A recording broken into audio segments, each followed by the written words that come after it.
Cara, a primeira coisa que eu quero tratar com você é justamente sobre estabelecimento empresarial. Firme naquela ideia. A gente conhece muito do direito empresarial a partir da linguagem comum. Na sua prova é cobrado linguagem jurídica. E eu quero então que você se ligue aqui, porque se é verdade que alguns termos são tratados na linguagem comum como sinônimo, termos empresariais, juridicamente diferente. E uma dessas peculiaridades a gente vê logo na definição, na conceituação, na compreensão jurídica de estabelecimento. Antes de você entender o conceito jurídico, você precisa primeiro entender o que não é juridicamente estabelecimento empresarial. E logo de cara você percebe o que? Estabelecimento empresarial ele não é uma pessoa jurídica.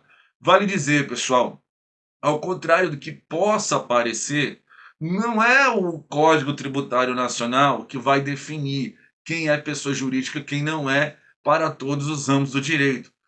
A legislação tributária, ainda bem ou mal, faz isso especificamente para o direito tributário, mas em geral é o Código Civil quem define, no rol taxativo, quem é pessoa jurídica no Brasil. E isso justifica o fato, por exemplo, de um empresário individual, como a gente já estudou na aula passada, ele ser o modelo de empresário pessoa física, mas ainda assim ele ter CNPJ.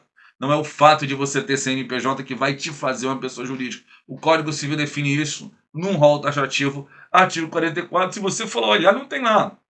Inciso 5, inciso 6, o estabelecimento empresarial. Tá? É muito comum essa noção para quem lida com legislação tributária como a do IPI, que estabelece que o empresário que tiver vários estabelecimentos, eles serão tratados como pessoa jurídica autônoma. Você vê isso também no imposto de renda. Não é à toa que cada estabelecimento, cada filial acaba tendo CNPJ.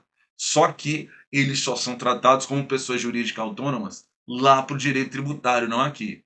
Não é estabelecimento, não é pessoa jurídica e não é também o ponto empresarial. Ele não é somente o ponto. E que é o ponto? O ponto é o endereço, é o local a partir do qual o empresário vai criar o seu estabelecimento. O estabelecimento é uma noção mais ampla do que o mero ponto. Estabelecimento é isso sim, o ponto com tudo ali dentro organizado para atender ao mercado.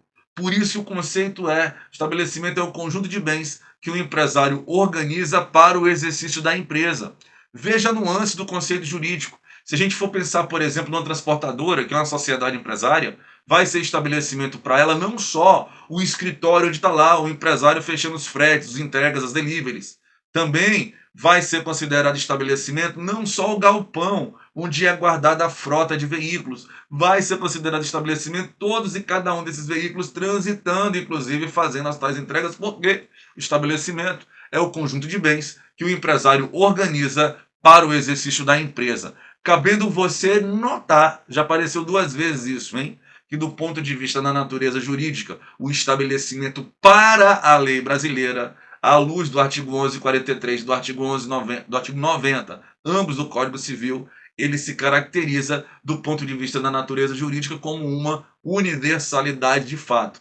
Existem doutrinas que estabelecem outras naturezas jurídicas para a noção de estabelecimento empresarial, mas o direito brasileiro sempre acolheu a ideia da universalidade de fato como conceito para explicar a natureza jurídica do estabelecimento empresarial, justamente porque é esse conjunto de bens que vai ser organizados e unidos em razão da vontade do empresário.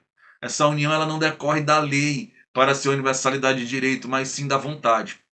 Porém, o tema mais relevante de estabelecimento para sua prova está no chamado contrato de trespasse, que eu já trago aqui para você o conceito, ou vou sair de cena para você poder ler comigo. O contrato de trespasse é o contrato que tem por objeto a alienação em qualquer modalidade de estabelecimentos empresariais.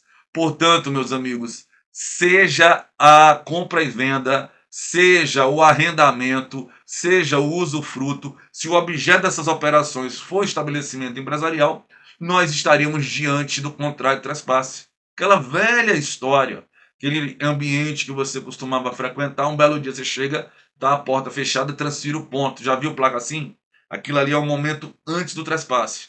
Quando você chega, tá lá aberto, diferente, etc, e tá lá na fachada, sob nova direção, aquilo ali é o momento pós a realização do trespasse. Esquematicamente a gente vai ter o seguinte, ó, eu vou ter de um lado o empresário A, que a gente vai entender como sendo o empresário alienante, que é o cara que vai alienar o estabelecimento empresarial. Eu tenho aqui atrás, ó, o empresário B, que vai ser o adquirente, que é o cara que vai adquirir o estabelecimento empresarial. A relação entre esses dois vai consistir justamente no seguinte: o empresário A não quer mais ser empresário, ou não quer mais ser empresário ali.